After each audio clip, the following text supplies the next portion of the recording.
Praise the lord friends, బాగున్నారా? నేటి మాట యూదా పత్రిక 9వ వచనంలోని దేవరహస్యం. ద్వితీయోపదేశకాండం 34వ అధ్యాయం 4-6 వచనాల ప్రకారం మోషే దేవుని మాటను బట్టి నెబో శిఖరానికి ఎక్కి అక్కడి నుంచి కానాను దేశం అంతటిని చూసి అక్కడే మృతి పొందాడు. దేవుడే మోషే దేహాన్ని భూస్థాపితం చేసేసారు. మోషే సమాధి ఎక్కడుందో నేటి వరకు ఎవ్వరూ కనుగొనలేకపోయారండి. అయితే యూదా పత్రిక 9వ వచనంలో మోషే శరీరం విషయంలో సాతానుకున్న అభ్యంతరం ఏంటి, మిఖాయేలు తర్కం ఏంటి? దీనిపై ప్రాచుర్యంలో ఉన్న 3 సిద్ధాంతాలు చూద్దాం. మొదటిది, మోషే ఒక ఐగుప్తీయుని చంపడం.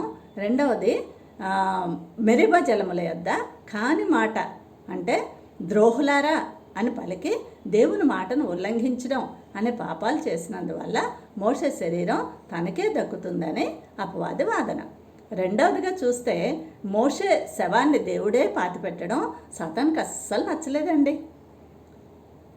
ప్రజలందరి దృష్టిలో ప్రసిద్ధి చెందిన మోషే మృతదేహం ఇశ్రాయేలీయులకు అందుబాటులో ఉంటే వారు దాని చుట్టూ ఒక గుడినో ఒక గోపురాన్నో కట్టి విగ్రహారాధనలో పడి పాపం చేయాలనేదే వాడి యొక్క ప్లాన్. మూడవదిగా చూస్తే మోషే దేహం విషయంలో దేవునికి ఏదో రహస్యమైన ప్రణాళిక ఉంది అని దానిని ముందుగానే కనిపెట్టి పాడు చేయాలనేదే వాడి తపన. అయితే సత్యం ఏంటి?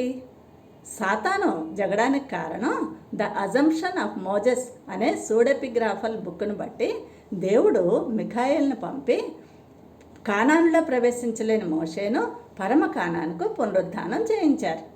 అది నచ్చని సాతాను జగడమాడాడు.